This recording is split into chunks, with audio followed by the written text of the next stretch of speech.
Jessica, and I did my lab 3 experiment, which was about discovering the cell size, but unfortunately I have done it completely wrong. I have poured, after heating up the agar, which I was supposed to do, I did something incorrectly, which was, after pouring it in and putting it in the mold, I wrapped it in plastic and left it in the fridge for 24 hours, which caused it to move back into its normal form, which is jello. The thing that I was supposed to do was adding different solutions. Now, after heating for approximately a minute, I was supposed to check the agar bottle.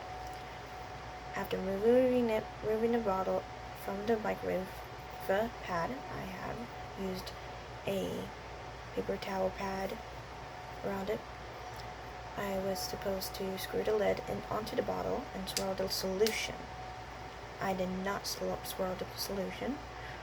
If the solution is not completely liquefied, remove the lid and place the agar bottle back into the microwave for 10 seconds intervals, swirling in between until it is completely liquefied, which I have not done. I only poured it in after it cooled for a minute, put it wrapped in plastic, and put it in the fridge. The correct way was to do that. And after, once the agar is completely liquefied, allow the solution to sit for 1 minute to cool down. Once the agar solution has cooled, use a 100 milliliter graded cylinder to measure 40 milliliter of agar into a 250 milliliter beaker. Use a 10 milliliter graduated cylinder to measure and add 10 milliliters of the bromoethyldiol blue solution to the liquefied agar in the beaker.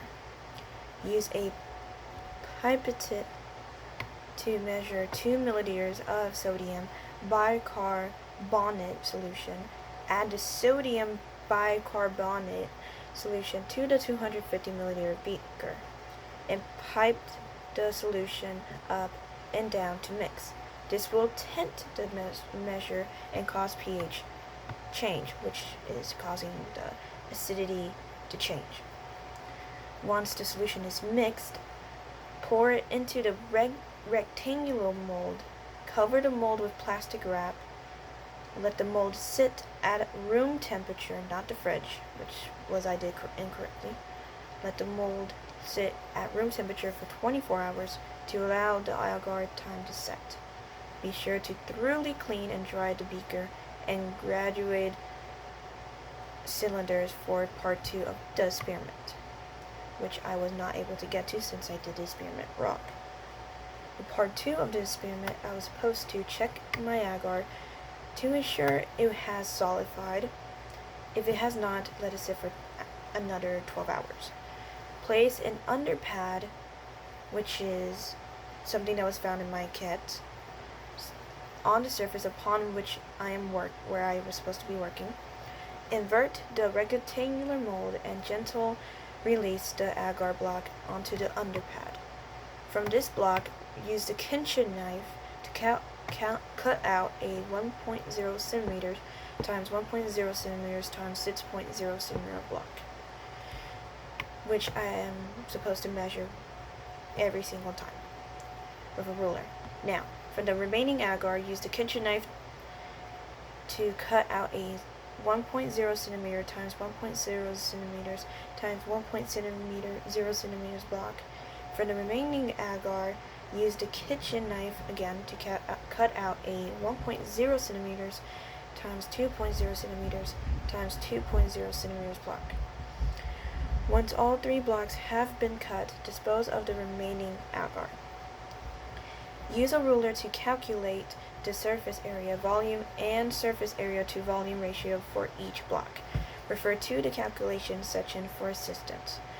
Record the calculations in Table 2. Measure 150 milliliters of acetic acid or vinegar using the 100 milliliter graduate cylinder and pour it into the 250 milliliter beaker. Gently place all 3 blocks into the acetic acid solution. or vinegar.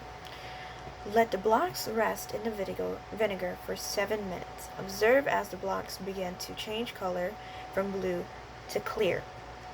If any of the blocks completely change color, record how long it takes for the complete color change to take place, which was a timer stopwatch. After 7 minutes, remove the block from the vinegar solution. Pour the remaining vinegar solution down the drain. Gently blot the blocks dry, then cut them in half using the kitchen knife. For each block that did not undergo a complete color change, measure the distance the vinegar diffused into the glinen cube as indicated by the color change. Do this by measuring from the outer edge of the block to the blue rim inside the cube. Record that value in Table 2. This was the whole instructions of Lab 3 that I did very incorrectly, and I do apologize that to my professor, which is very unsafe, and next time I will do this more safely and more timing and less in a rush. Thank you. Have a blessed night or day.